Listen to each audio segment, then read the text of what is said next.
Franchise business model එක පාවිච්චි කරන්න බලාපොරොත්තු වෙමින් ඉන්නවා නම් මෙන්න මේ කරුණු පහ මතක තියාගන්න. ඔබ ව්‍යාපාරයේ ෆ්‍රැන්චයිස් මොඩල් එක through grow කරන්න ඔබ බලාපොරොත්තු වෙමින් ඉන්නවා නම් මෙන්න මේ කරුණු පහ ඔයගලන්ට සෑහෙන වැදගත්.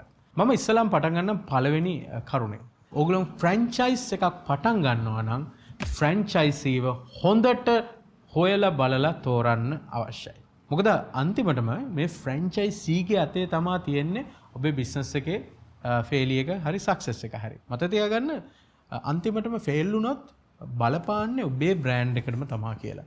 දැන් මම මේකට උදාහරණයක් කරන් පොඩ්ඩක් ඔයගලන්ට එක්ස්ප්ලেইন කරන්න මේක හරියට තෝරගත්තේ නැත්නම් ෆේල් වෙන්න තියෙන chance එක කොහොමද කියලා. පොපියුලර් සුපර් මාකට් එකක් තියෙනවා මම නම කියන්නේ නැහැ. ඒ සුපර් මාකට් එකේ ෆිසිකල් නැත්නම් ෆ්ලැග්ෂිප් ස්ටෝර්ස් කියලා ගත්තොත් ඒගොල්ලන්ගේම බ්‍රාන්චස් වලට ගියොත් හොඳ සර්විස් එකක් ඔයගොල්ලන් ලබා ගන්න පුළුවන්. රයිට් හොඳ ඇට්මොස්ෆියර් එකක් තියෙනවා, ට්‍රේනින් ස්ටාෆ් එක හොඳට ට්‍රේන් වෙලා ඉන්නවා, හොඳට හැන්ඩල් කරන්න පුළුවන්. හැබැයි මේ සුපර් මාකට් එකේම ෆ්‍රැන්චයිසිං මොඩල් එක යූස් කරලා පොඩි පොඩි සිටිස් වලට මේගොල්ලෝ ග්‍රෝ වෙලා තියෙනවා. ඉතින් මම මේ ෆ්‍රැන්චයිස් එකකට ගියොත් මේ සුපර් මාකට් එකේ මට ලබා ගන්න පුළුවන් ඒ ක්වොලිටි එක ඒ ඇත්තටම මම කිව්වොත් ඒ ලොකේෂන් එක AC කරලත් නැහැ, ඒ ස්ටාෆ් එක හරියට ට්‍රේන් වෙලා නැහැ, මේගොල්ලෝ කස්ටමර්ට කතා ගන්න දන්නේ නැහැ, යුනිෆෝම් එකක්වත් ඇඳලා නැහැ, එක එක රැන්ඩම් දේවල් කොසුයි ඉදලුයි හැමතැනම දාලා විකුණනවා. ඉතින් බලන්න මේ බ්‍රෑන්ඩ් මේක ෆේල් එකෙන් මේක ෆේල් වීමෙන් වෙන්නේ අර මේන් බ්‍රෑන්ඩ් එකට ඩිස්ඇඩ්වාන්ටේජ් එකක් නේ. ඒ නිසා හරි පාර්ට්නර්ව තෝරගන්න එක ගොඩක් වැදගත්. ඒක විතරක් නෙමෙයි ක්වොලිටි එක විතරක් නෙමෙයි මෙතන තියෙන ප්‍රශ්නේ. මේ පාර්ට්නර්ට පුළුවන් වෙන්න ඕන ඕගොල්ලන්ගේ ෆ්‍රැන්චයිස් එක සක්සස් කරන්න. ඒ කියන්නේ ඒ ෆ්‍රැන්චයිස් එකට එයාට පුළුවන් වෙන්න ඕන කස්ටමර්ස්ලා වගේන්න. දැන් මටත් ඇත්තටම මගේ පළවෙනි බිස්නස් එක ඉග්නයිට් ස්පේස් එකේ ෆ්‍රැන්චයිස් ගාද්දි මම ෆ්‍රැන්චයිසස් දෙකක් මම try කරා. වත්තල කුරුණෑගල. එතන වත්තල එක ගොඩක් ෆේල් වුණා. මොකද මේ ෆ්‍රැන්චයිසී ඒකට අවශ්‍ය කරන මේ මාකටිං ඉන්පුට් එක ලබලා දුන්නේ නැහැ. ඒ නිසා ඒ බිස්නස් එක ෆේල් වුණා. ඒතකොට ඒ ඉග්නයිට් ස්පේස් එකටත් ප්‍රශ්නයක්. මොකද බැලුවම පේන්නේ ඉග්නයිට් ස්පේස් එක වත්තල බ්‍රාන්ච් එකක් ඕපන් කරලා චොර කරගත්තා කියලා. රයිට්? ඒ නිසා මේ පාර්ට්නර්ව චූස් කරද්දි හොඳට හොයලා බලන්න. මෙයාට කැපැසිටි එකක් තියෙනවද ඔබේ බිස්නස් එක රන් කරන්න, ග්‍රෝ කරන්න? එයාට ඒ බිස්නස් එක රන් කරන්න උවමනාවක් තියෙනවද? කැමැත්තක් තියෙනවද? නැත්නම් මෙයා මේ ෆයිනෑන්ෂල් රිටර්න් එක විතරමද බලන්නේ? නැත්නම් මෙයා මේ ප්‍රොඩක්ට් එක ගැන පැෂන් එකක් තියෙනවද? මේ කරුණු හොඳට හොයලා බලන්න ඒ පාර්ට්නර්ව චූස් කරද්දී. ෆ්‍රැන්චයිස් මොඩල් එකෙන් පුළුවන් ඔයගොල්ලෝ ඉන්ටර්නැෂනලිත් එක්ස්පෑන්ඩ් කරන්න. ඒකත් මම try කරා ඉග්නයිට් ස්පේස් බංග්ලාදේශ වලට ගිහිල්ලා ෆ්‍රැන්චයිස් එක through මම grow වෙන්න try කරා. එතනත් පාර්ට්නර් ඉෂුව එකක් ආවා. ඒ වගේ හරි පාර්ට්නර් චූස් කරේ නැත්තම් ෆ්‍රැන්චයිස් මොඩල් එක ෆේල් වෙනවා. ෆ්‍රැන්චයිස් මොඩල් එක විතර නෙමෙයි ඔයගොල්ලෝගේ බ්‍රෑන්ඩ් එකටත් ඉම්පැක්ට් වෙනවා. ඒක හොඳට මතක තියාගන්න. දෙවෙනි දේ තමයි consistency and quality assurance. Consistency කියන්නේ ඔයගොල්ලෝගේ හැම බ්‍රාන්ච් එක ෆ්‍රැන්චයිස් එක මොකක් වුණත් කමන්නේ හැම එකේම එකම quality එක එකම level of customer experience එක ලබලා දෙන එක. දැන් මේක කරන්න ඔයගොල්ලෝ ඇත්තටම මුලදී ෆ්‍රැන්චයිස් agreement එකේ terms දාන්න පුළුවන්. මේ විදිහ ස්ටෑන්ඩඩ් එකක් තමයි අපි බලාපොරොත්තු වෙන්නේ. අර ඉනිෂියල් ආදෙන සපෝට් පැකේජ් එකේදී ඒ equipment එකම විදිහේ equipment දෙනවා නම් රයිට්. දැන් අපි ඒක ෆ්‍රැන්චයිසිං වල විතරක් නෙමෙයි තමන්ගේම බ්‍රාන්චස් කරනවනොත් මේ කන්සිස්ටන්සි කියන එක ගොඩක් වැදගත්. දැන් බාන් කීල් සුපර් එකක් one of the most consistent companies I think exist. Keells supermarket එකකට ඇතුළට ගියොත් සමහරවිට අමතක වෙනවා මම කොහෙද ඉන්නේ කියලා. මම මේ වැලිසරද ඉන්නේ, මම කොළඹද ඉන්නේ, මේ වත්තලද ඉන්නේ. මොකද හැම බ්‍රාන්ච් එකම එකම විදිහට ඒගොල්ලෝ නිර්මාණය කරලා තියෙන නිසා පොඩි වෙනස්කම් තියෙනවා. සමහර බේකරිය තියෙන්නේ එක තැනක, සමහර අනිත් එකේ බේකරි තියෙන තව තැනක. බෑ ඒකටත් හේතුවක් තියෙනවා. කීල්ස් එකේ තියෙනවා sizes. ඒගොල්ලෝගේ තියෙනවා small, medium, large, extra large කියලා stores තියෙනවා. medium දෙකකට යන්න එකම විදිය කිසිම වෙනසක් නැහැ. large දෙකකට යන්න එකම විදිය. ඉතින් මේ consistency කියන එක ගොඩක් වැදගත්. විශේෂයෙන් franchisee කෙනෙක් ඉන්නවා නම් මොකද ඔයාගේම බ්‍රාන්චස් කාද්දී ඔයාගේ එම්ප්ලොයිස් ඔයාට කන්ට්‍රෝල් කරන්න ටිකක් ලේසි. ෆ්‍රැන්චයිසී කෙනෙක් කාද්දී සමහරවිට මොකද ෆ්‍රැන්චයිසිං කරනවා වෙන ජියෝග්‍රැෆිකල් ලොකේෂන් නැහැ. අපි කියමු මම කුරුණෑගල දැම්මම මම කොළඹ ඉන්නේ රයිට්. ටිකක් අමාරුයි තමයි මේ කන්ට්‍රෝල් කරන්න. ඒ නිසා ඒ පළවෙනි දෙන ඉක්විප්මන්ට් වලින් ඔයගොල්ලන් මේක කන්ට්‍රෝල් කරන්න පුළුවන්. එකම විදිහේ දේවල් දෙන්නේ. යුනිෆෝම්ස් දෙනවා නම් එකම යුනිෆෝම් එක දෙන්නේ. ඊටත් වඩා ප්‍රොසෙස් එකෙන් තමයි කන්සිස්ටන්ට් වෙන්න ඕන. එකම විදිහේ කස්ටමර් එක්ස්පීරියන්ස් එකක් තියෙන්නේ.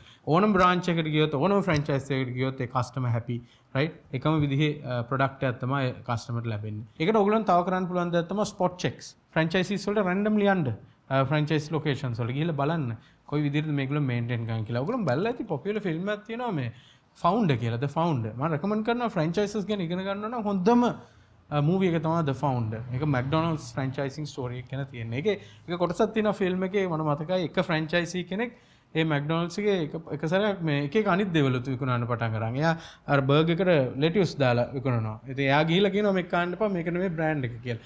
අන්න ඒ වගේ දේවල් අනිවාර්යෙන් කරන්න ඕන කන්සිස්ටන්සි එක මේන්ටේන් කරන්න. තුන්වෙනි පොයින්ට් එක තමයි you have to always keep control. ඒ කියන්නේ ඕගොල්ලන්ගේ බිස්නස් එකේ ෆ්‍රැන්චයිස් කරද්දී තවත් පුද්ගලයෙක් තව පාර්ට්නර් කෙනෙක් බිස්නස් එකේ කොටසක් හදාගෙන යනවා.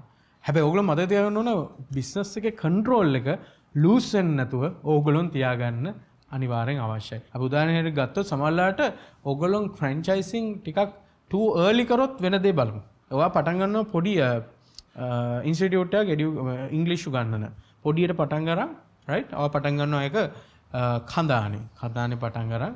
මම කඳානේ මම ගන්න උදාහරණයක් හිතුවා මොකද මම ඉන්නේ කඳානේ නිසා. කඳානේ පටන් අරගෙන හොඳ සක්සස්ෆුල් ළමයි අපි කියමු 100ක් විතර වගේ ඉන්නවා මාසෙකට. ඊට පස්සේ ඔයා හිතනවා මේක ෆ්‍රැන්චයිස් ගන්න. ඔයා හොයාගන්නවා කොළඹින් පාර්ට්නර් කෙනෙක්ව. කොළඹ දානවා එක. කොළඹ දාන එකට ළමයි 1000ක් 2000ක් ඉන්නවා.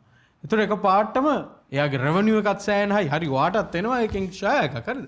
ඒත් ඔයාගේ බ්‍රෑන්ඩ් එක බිල්ඩ් වෙන්නේ. හැබැයි අර ඉන්ඩිවිජුවල් කෙනෙක් හැටියට ඒ පාර්ට්නර් ටිකක් ස්ට්‍රෝං වෙනවා වැඩි.